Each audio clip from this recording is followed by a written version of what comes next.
युवा तरंग तरंग तरंग तरंग युवा तरंग।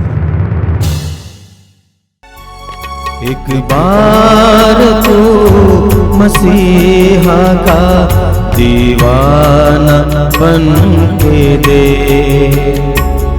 एक बार तू मसीहा का दीवाना बन के दे। जल जा उसी के प्यार में परवाना बन के दे, एक बार तू मसीहा का दीवाना बन के दे,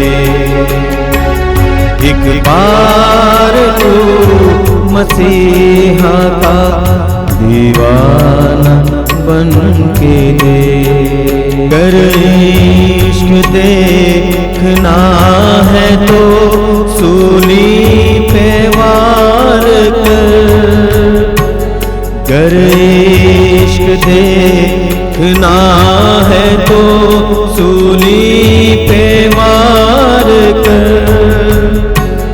सच्चाई देखनी है तो फसली पर वार कर, कीलों से छेदे हाथों को नजराना बन के दे, एक बार तो मसीहा का दीवाना बन के दे, एक बार तू मसीहा का दीवाना बन के दे। सभी युवा भाई बहनों को जय यीशु। फिर एक बार मैं आप सभी का स्वागत करता हूं युवा तरंग कार्यक्रम में। मुझे खुशी है कि ये कार्यक्रम अच्छी तरह चल रहा है और आप काफी अच्छी संख्या में इस कार्यक्रम से जुड़े हुए हैं। जैसा कि बार बार मैं आपसे कहता हूं, मैं आपसे कहूंगा कि इस कार्यक्रम को आगे बढ़ाइए, इसका प्रसार कीजिए। हमारे जीवन में जब दुख विपत्तियां आ जाती हैं, परेशानियां आ जाती हैं, अक्सर हम शॉर्टकट ढूंढते हैं, आसान तरीके ढूंढते हैं कि हमारे दुख मिट जाएं, हम अपने दुखों को भूल जाएं। कई लोग इसके लिए अश्लीलता का सहारा लेते हैं, कई लोग दुख के समय गलत गलत दोस्ती में आ जाते हैं, पड़ जाते हैं, और कई लोग मैंने देखा कि नशे का सहारा लेते हैं। और विशेष करके मैंने देखा बहुत सारे युवक युवतियां आज नशे के शिकार बन रहे हैं। कुछ ही दिन पहले एक युवती मेरे पास आई थी काफी दूर से। उसने कहा कि कई वर्षों से मैं नशे का शिकार हूं, मैं परेशान हूं, परिवार वाले मुझसे परेशान हैं। नशा में बर्बाद करता है। कई कारण हो सकते हैं, गलत दोस्ती हो, या यह भी हो सकता है कि दिल के खालीपन हो या दिल का दुख हो। उसे मिटाने के लिए हम लोग शॉर्टकट ढूंढते हैं, आसान तरीका ढूंढते हैं, नशे को सहारा बनाते हैं। लेकिन वो नशा हमारे लिए एक बहुत बड़ा बोझ बन सकता है, जीवन के लिए एक बहुत बड़ी बाधा बन सकती है। ध्यानपूर्वक वचन सुनिए। प्रिय युवा साथियों, मैं आपको याद दिलाना चाहता हूं कि हमारे चयन के ऊपर सब कुछ निर्भर करता है। यदि हम अच्छे चीज़ों को चुनते हैं, हम अच्छाई में बढ़ते हैं। यदि हम बुरे चीज़ों को चुनते हैं और बुरी संगति को चुनते हैं, बुरी चीज़ों में बढ़ते जाते हैं। हमारे जीवन में काफ़ी अच्छाई होती है, इतनी अच्छाई होने के बावजूद भी हम अपने आप को बुरे बना लेते हैं। वचन में पढ़ते हैं उत्पत्ति ग्रंथ अध्याय 1 वाक्य 26 और 27 में, परमेश्वर हम मनुष्यों को अपना प्रतिरूप और सदृश्य बनाया है। इतना ही नहीं, आगे हम वचन में पढ़ेंगे उत्पत्ति ग्रंथ अध्याय 1 वाक्य 28 में, मनुष्यों को बनाने के बाद में परमेश्वर यह कहते हुए आशीर्वाद देता है, फलो फूलो और पृथ्वी पर फैल जाओ। अच्छाई में बढ़ने के लिए प्रभु हमें आशीष देते हैं, कृपा में बढ़ने के लिए प्रभु हमें आशीष देते हैं, जनसंख्या में बढ़ने के लिए प्रभु हमें आशीष देते हैं, विश्वास में बढ़ने के लिए प्रभु हमें आशीष देते हैं। इतना ही नहीं, जब हम स्तोत्र ग्रंथ को पढ़ेंगे, स्तोत्र ग्रंथ के माध्यम से हमें संदेश मिलता है कि प्रभु हमारे साथ रहते हैं, यीशु हमारे साथ रहते हैं और पवित्र आत्मा भी हमारे साथ रहते हैं। साथ ही साथ दूत और संत लोग भी हमारे साथ रहते हैं। वचन में पढ़ते हैं, स्तोत्रकार कहना चाहते हैं कि प्रभु का दूत उसके भक्तों के पास डेरा डालता है। इसी तरह पुराने व्यवस्थान में हम देखेंगे परमेश्वर कहते हैं मैं तुम्हारे साथ रहूंगा। नए व्यवस्थान में देखेंगे यीशु कहते हैं मैं तुम्हारे साथ रहूंगा। प्रभु यीशु मसीह अपने शिष्यों को वादा करते हैं पवित्र आत्मा ग्रहण करो, मैं पिता से प्रार्थना करूंगा और वह तुम्हें एक दूसरा सहायक प्रदान करेगा जो सदा तुम्हारे साथ रहेगा। तो इस तरह से हमारे पास में काफी है, ईश्वर है, यीशु है, पवित्र आत्मा है, दूत संत है और साथ ही साथ प्रभु यीशु और ईश्वर का आशीर्वाद है। इतने होने के बावजूद भी हम अपने आप को अच्छा नहीं बना पाते हैं। इतने होने के बावजूद भी हम अपने अंदर में अच्छाई को देख नहीं पाते हैं। इतने होने के बावजूद भी हम अपने आप को बुरी जगह पे और बुरी संगति पे ले चलते हैं। शायद इसलिए क्योंकि हम लोग उसे अनुभव नहीं करते हैं और सही चीजों का चयन नहीं करते हैं। हमारे अंदर में मैंने कहा कि काफी अच्छाई है, हम सोच सकते हैं, हम बोल सकते हैं, हम नए कार्य कर सकते हैं, हम पढ़ सकते हैं, इसी तरह हम नए नए चीजों की रचना कर सकते हैं, एक दूसरे की मदद कर सकते हैं, अच्छाई में चल सकते हैं, लोगों को हम ईश्वर के पास ला सकते हैं, अपने जीवन में सफलता को ला सकते हैं, परिवार को बना सकते हैं, तरह तरह। लेकिन जब हमारे चयन गलत हो जाता है, हम अपने आप को गलत चीजों में और गलत संगति में ढालते हैं। प्रिय युवा साथियों, आज हमारे जीवन में यही देखा जा रहा है। हम युवाओं में कम से कम 70-80% अच्छे तो हैं जरूर, लेकिन गलत संगति में प्रवेश करते हैं, गलत चीजों को ढूंढते हैं। उनमें से सबसे ज्यादा है तो नशा है, इंजेक्शन है और साथ ही साथ नशीले पदार्थ को सेवन करने का वो गलत स्वभाव है। और इसके द्वारा हमारा जीवन किस तरह बर्बाद हो रहा है और उसके बारे में हम कभी कभार सोचते हैं। तो आज वचन के माध्यम से प्रभु हमें बताना चाहते हैं कि विशेष करके जो नशा पान करते हैं उनका जीवन किस तरह बर्बाद हो जाता है। वे अपने जीवन में सफलता को देखते नहीं हैं। हालांकि पढ़ने वाला बंदा हो सकता है, लेकिन जब नशा उनके जीवन में प्रवेश करती है, उनका पढ़ने की शैली बिल्कुल कम हो जाती है, ज्ञान बिल्कुल भ्रष्ट हो जाता है, बुद्धि बिल्कुल गायब हो जाती है। ये नशा का असर इंसान के जीवन में इस तरह है। वचन में पढ़ेंगे सुक्ति ग्रंथ अध्याय 20 वाक्य 1। वचन इस प्रकार है, अंगूरी उपहास कराती और मदिरा उपद्रव मचाती है। जो उनके कारण भटकता है वह बुद्धिमान नहीं है। पीने वाले व्यक्तियों के बारे में देखते हैं, वो पीने के बाद भी अपने आप को काफी तारीफ करते हैं।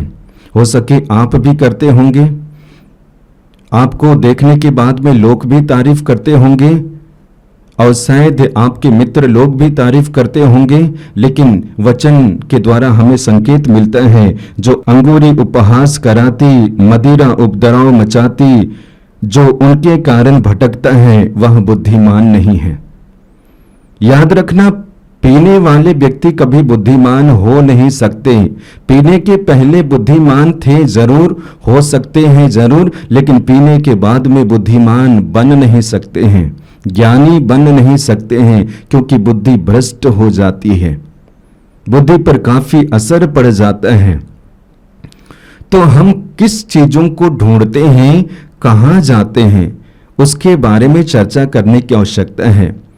प्रिय युवा साथियों, हमारे जीवन में देखा जाए तो हमारे लिए काफी अच्छी जगह है जहां पे हम जा सकते हैं और अपने आप को अच्छा बना सकते हैं। हमारे लिए काफी अच्छी जगह है। हम चर्च जा सकते हैं, प्रभु के पास में जा सकते हैं, अच्छे लोगों के पास में जा सकते हैं और बाकी जगह पे जा सकते हैं। लेकिन आज हम कहाँ जा रहे हैं? शायद सबसे ज्यादा हम वहीं पे जा रहे हैं जहां पे हमारे लिए बुरी चीजें मिलती हैं। हो सके शराब की दुकान जाते हैं, हो सके मेडिकल दुकान जाते हैं जहां पे ड्रग्स के लिए नशीले पदार्थ मिलते हैं, हो सके हम बाकी दुकान जाते हैं जहां पे स्मोक करने के लिए सिगरेट्स और बाकी चीजें उपलब्ध हैं। और इस तरह से हम गलत चीजों और गलत जगह पे पड़ते हैं, उसके द्वारा हमारा जीवन विनाश होता है, आपका जीवन विनाश होता है। वचन में पढ़ेंगे सुक्ति ग्रंथ अध्याय 21 वाक्य 17। भोग विलास का प्रेमी दरिद्र बनेगा, अंगूरी और दावत का शौकीन कभी धनी नहीं बन सकता। मैं पुनः वचन को दोहराता हूं। सुक्ति ग्रंथ अध्याय 21 वाक्य 17 में पढ़ेंगे, भोग विलास का प्रेमी दरिद्र बनेगा, अंगूरी और दावत का शौकीन कभी धनी नहीं बन सकता। भोग विलास करने की वो आदत है, उसके द्वारा हम धनी नहीं बन सकते हैं। नशा और नशीले पदार्थ को सेवन करना, उसके द्वारा हम धनी नहीं बन सकते हैं। साथ ही साथ सफल व्यक्ति और इंसान भी नहीं बन सकते हैं। तो जब हम नशा ग्रहण करते हैं, नशा का सेवन करते हैं, हमारे अंदर में इतनी हानियां होती जाती है। एक तो बुद्धि भ्रष्ट हो जाती है, साथ ही साथ सफल व्यक्ति नहीं बनते हैं और भटकने वाले और गरीब और फकीर बन जाते हैं। आगे वचन में पढ़ेंगे, सुक्ति ग्रंथ अध्याय 23 वाक्य 21 में पढ़ेंगे। वचन इस प्रकार है, क्योंकि शराबी और पेटू दरिद्र हो जाते हैं। वचन में पढ़ते हैं, शराबी और पेटू दरिद्र हो जाते हैं। हमारे अंदर में अच्छाइयां होने के बावजूद भी दरिद्र बन जाते हैं। हमारे अंदर में ईश्वर निवास करते हैं, यीशु निवास करते हैं, पवित्र आत्मा भी निवास करता है, फिर भी हम दरिद्र बन जाते हैं। हमारे पास में संत भी है, दूत भी है और साथ ही साथ प्रभु का आशीर्वाद भी है, तब भी हम दरिद्र बन जाते हैं। क्यों? क्योंकि हमारे जीवन में नशा के कीड़े प्रवेश करते हैं। मैं सुंदर उदाहरण आपको देना चाहता हूं, शायद दे भी चुका हूंगा। लकड़ी के बारे में हम देखते हैं, अच्छी लकड़ी होती है, मजबूत लकड़ी होती है और जिसको देखने के बाद में तारीफ करते हैं, प्रशंसा करते हैं कि ये लकड़ी काफी वर्षों तक टिकने वाली है, काफी वर्षों तक इसे इस्तेमाल किया जा सकता है। लेकिन आप नहीं जानते हैं कि उस लकड़ी में कीड़े कब घुसते हैं और उसे बिल्कुल पाउडर बना देते हैं, कमजोर बना देते हैं, दुर्बल बना देते हैं। और वही मजबूत कहलाने वाली लकड़ी बिल्कुल कमजोर बन जाती है, टूटती है, पाउडर बन जाती है। यही हमारे लिए एक सुंदर उदाहरण है कि हमारे इंसान के जीवन में भी जब नशा कीड़े बनकर प्रवेश करते हैं, उसके द्वारा हमारा जीवन बर्बाद करता है। आप भी पढ़ने में काफी अच्छे होंगे, आप भी परिवार को चलाने में एक अच्छा व्यक्ति हो सकते हैं, आप भी एक दूसरे को मदद करने वाला हो सकते हैं, आप भी अच्छे मार्ग पे चलने वाले हो सकते हैं, आप काफी समझदार हो सकते हैं, आप मेल प्रेम के साथ रह सकते हैं, आप प्रत्येक दिन प्रार्थना कर सकते हैं, करते हैं, आप प्रत्येक दिन वचन भी पढ़ते हैं, आप प्रत्येक दिन अच्छी किताब पढ़ते हैं, अच्छे कार्य करते हैं। लेकिन याद रखना, जिस दिन नशा प्रवेश करेगा और करता है, उसी दिन से आपका विनाश शुरू हो जाता है। तो हमें क्या करना है? विशेष करके हमारी नजरिया को बदलते हुए चयन के ऊपर में ध्यान रखने की आवश्यकता है। जब तक हम प्रभु के बारे में नहीं जानेंगे और प्रभु के प्रति रुचि को नहीं बढ़ाएंगे, तब तक हमारा लगाव प्रभु के साथ में बहुत कम हो सकता है। स्तोत्रकार इसके विषय में बताना चाहते हैं, परख कर देखो कि प्रभु कितना भला है, हमें परमेश्वर को परखने की आवश्यकता है कि जब तक हम प्रभु को परखेंगे नहीं, उन्हें टेस्ट करेंगे नहीं, शायद हम उनके पास में आ नहीं सकते। आएंगे लेकिन आनंद नहीं मनाएंगे। लेकिन जब नशीले पदार्थों का सेवन करते हैं, टेस्ट करते हैं, आनंद मनाते हैं, खुश होते हैं कुछ समय के लिए, और इसलिए हमारा झुकाव सबसे ज्यादा उधर ही होता है। लेकिन वचन के द्वारा हमारे लिए संदेश है, हमें उधर जाने की आवश्यकता नहीं है, बल्कि प्रभु की ओर आने की आवश्यकता है।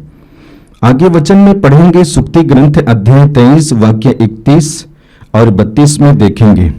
देखिए वचन इस प्रकार है, लाल लाल अंगूरी पर दृष्टि मत लगाओ, जो प्याले में बुदबुदाती है, वह पीते समय बहुत मधुर लगती है, किंतु अंत में सांप की तरह डसती और करैत की तरह विष उगलती है।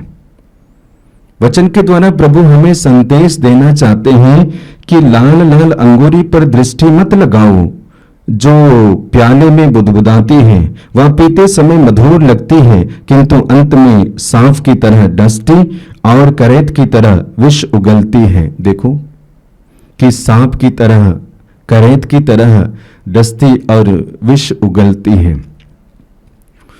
तो एक तरह से जिसका हम सेवन करते हैं उसके द्वारा हमारा शरीर बर्बाद तो होता जरूर है, लेकिन साथ ही साथ हमारी आत्मा भी बर्बाद हो जाती है, हमारी आत्मा में भी असर पड़ता है। इसके बारे में याद रखना। स्तोत्रकार बताना चाहते हैं, प्रभु ही तुम्हारी आत्मा की रक्षा करेगा। प्रभु हमेशा हमारी आत्मा की रक्षा करते हैं, हमारा शरीर की रक्षा करते हैं, लेकिन हम उसे बर्बाद करने के लिए लगे हुए हैं। बुदबुदाते हुए उस अंगूरी को देखते हैं, अच्छी लगने वाली उस अंगूरी को देखते हैं, और हमारी आत्मा और हमारा मन उधर ही झुक जाता है। नतीजा, हम सांप की तरह डांसे जाते हैं। करैत के मुख से जो विष आता है उसे हम ग्रहण करते हैं, ये मदिरे के द्वारा, नशे के द्वारा, इंजेक्शंस के द्वारा, ड्रग्स के द्वारा, स्मोकिंग के द्वारा। तो मैं आपको बताना चाहता हूं, इन सारी चीजों को हमें छोड़ने की आवश्यकता है।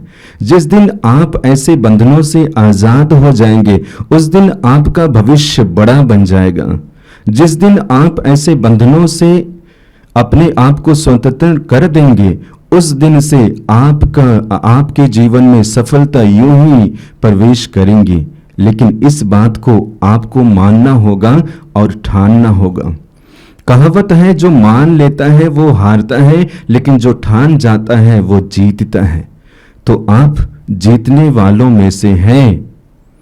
तो अभी आपका बढ़ते हुए समय है, और बढ़ते हुए समय में अलग अलग रुचि आपके पास में है। तो आपकी रुचि को सही जगह में लगाना, ये आपकी सफलता है। अन्यथा असफलता को हम अपने जीवन में और आप भी अपने जीवन में देखेंगे। प्रवक्ता ग्रंथ अध्याय 19 वाक्य 2 में पढ़ते हैं, वचन इस प्रकार है, अंगूरी लोगों को भटकाती है। जी हाँ, अंगूरी आपके मन को भटकाती है। आप भटक जाते हैं, लोग भी भटक जाते हैं। तो हम भटकने वालों में से नहीं, बल्कि प्रभु के पास आने वाले लोगों में से हैं। तो ये आपको करना पड़ेगा, आपको करना पड़ेगा। आगे वचन में पढ़ते हैं, हबाकुक का ग्रंथ अध्याय 2 वाक्य 15 में वचन इस प्रकार है, धिक्कार है उसे जो अपने पड़ोसियों को शराब पिलाता है और विष भी मिलाता है, जिससे वे होश हवास खो बैठे और उनकी नग्नता उधड़ जाए। हम में से कितने सारे लोग हैं जो संगति में रहते हैं। हम में से कितने सारे लोग हैं, हो सके सारे के सारे संगति में रहना पसंद करते हैं, लेकिन जो बुरी चीजों की शुरुआत उन्हीं से शुरू होती है। हम में से कितने सारे लोग हैं जो एक दूसरे को प्रलोभन देते हैं। मैं खुद उस गलत संगति में गिरा हुआ हूं, लेकिन मैं लोगों को गिरने के लिए भी मदद करता हूं या तो आकर्षित करता हूं। हो सके आप पीते हैं, लेकिन आप भी बाकी लोगों को भी पीने के लिए आकर्षित करते हैं। आपके लिए वचन है, धिक्कार है उसे जो अपने पड़ोसियों को शराब पिलाता है और विष भी मिलाता है, जिससे वे होश हवास खो बैठे और उसकी नग्नता उधड़ जाए। तो एक दूसरे को यदि गलत रास्ता पे ले चलते हैं और आकर्षण करते हैं तो प्रभु कहते हैं धिक्कार तुझे। तो अपने कर्मों को याद करना और अपने कार्यों को याद करना।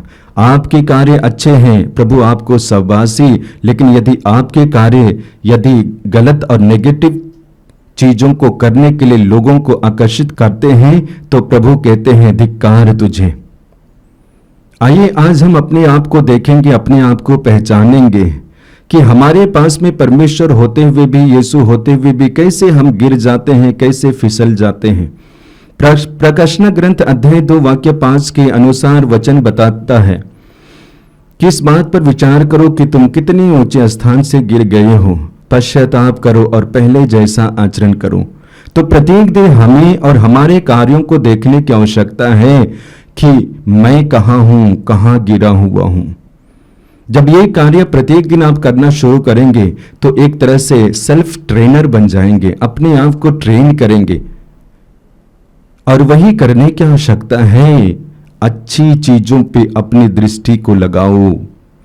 वचन में पढ़ते हैं, स्तोत्रकार बताना चाहते हैं, मैं अपनी आंखों को पर्वतों की ओर उठाता हूं, क्या वहां से मुझे सहायता मिलेगी? जिसने स्वर्ग और पृथ्वी को बनाया है वही प्रभु मेरी सहायता करता है, वही प्रभु मेरी मदद करता है। तो स्तोत्रकार बताना चाहते हैं कि मैं अपनी दृष्टि को पर्वतों की ओर लगाता हूं, अर्थात ईश्वर की ओर लगाता हूं, वहीं से मेरी सहायता मिलेगी, क्योंकि जिसने स्वर्ग और पृथ्वी को बनाया है वही प्रभु मेरी सहायता करता है। तो हमें भी स्तोत्रकार की तरह कहने की आवश्यकता है कि मैं अपनी दृष्टि को परमेश्वर की ओर लगाऊंगा, मैं अपनी दृष्टि को अच्छी चीजों पे लगाऊंगा, मैं अपनी दृष्टि को अच्छे कार्यों पे लगाऊंगा, मैं अपनी दृष्टि को अच्छी जगह पे लगाऊंगा। जब ये आप निर्णय ले लेंगे तो सफलता और अच्छे कार्य आप अपने जीवन में देखेंगे, अन्यथा नहीं। तो आइए आज हम प्रभु से और विशेष करके वचन से यही संदेश लें कि नशा के द्वारा हमारा जीवन बर्बाद हो जाता है। आज देखिए हजारों और करोड़ों की संख्या में लोग यानी कि विनाश के मार्ग पे हैं। उम्र बहुत कम है लेकिन गिरे हुए हैं, उम्र बहुत कम है लेकिन शरीर के कुछ अंश जले हुए हैं, उम्र बहुत कम है लेकिन भी हमारा लगाव कहाँ पे है? नशीले पदार्थ पे है। और नशीले पदार्थों को ग्रहण करते करते ये हमारा शरीर, सुंदर काया जिसमें ईश्वर निवास करते हैं, वो भी बर्बाद हो चुका है। शर्म की बात है। देखिए पौलुस बताना चाहते हैं, क्या आप इस बात को नहीं जानते कि ये आपका शरीर ईश्वर का मंदिर है? क्या आप यह नहीं जानते कि आपका शरीर आपका नहीं है, यह ईश्वर का है, जिसमें स्वयं ईश्वर आपके शरीर रूपी मंदिर में निवास करते हैं। और इसी मंदिर में हम नशा को प्रवेश करते हैं, नशीले पदार्थ को प्रवेश कराते हैं और साथ ही साथ जो विनाशकारी तत्व और चीजें हैं उनको प्रवेश होने देते हैं।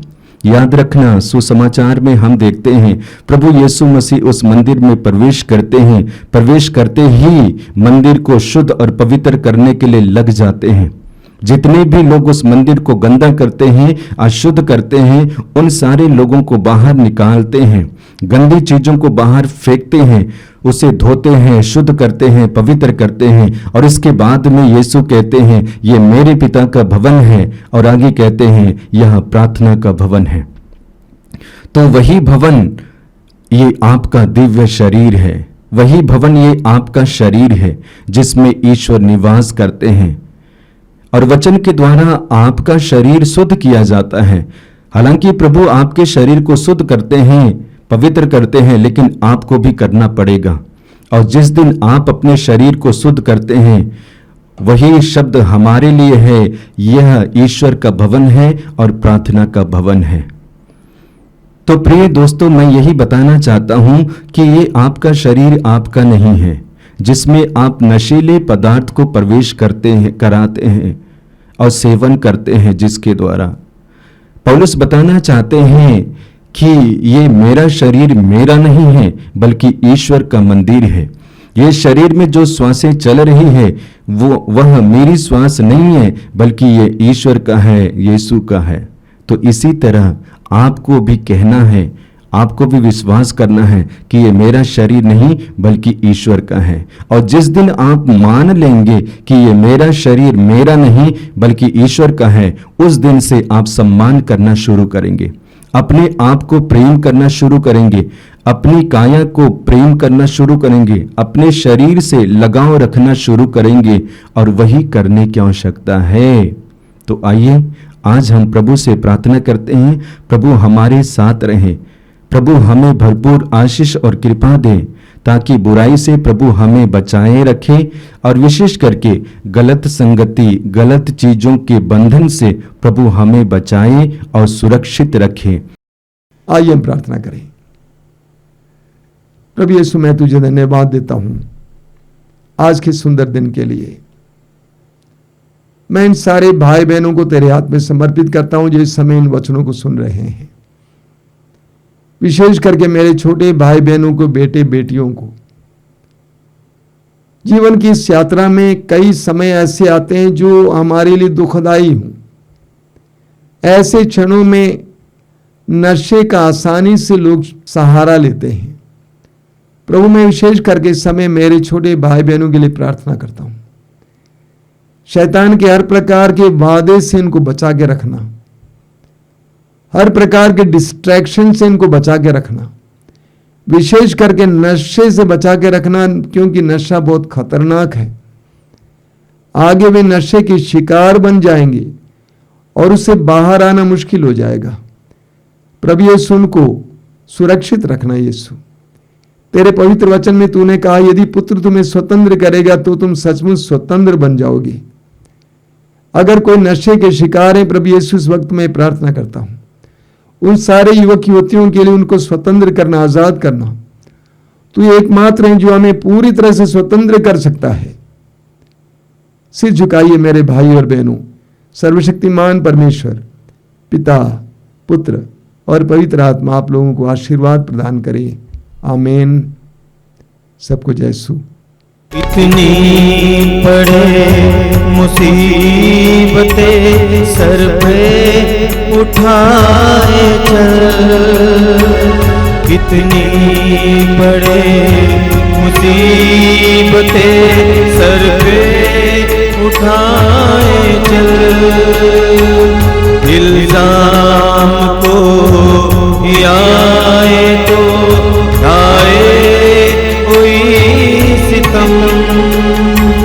दीदार देखना है तो सब कुछ लुटा के चल, एक बार तो मसीहा का दीवाना बन के दे, एक बार तो मसीहा का दीवाना बन के दे, जल जा उसी के प्यार में परवाना बन के दे,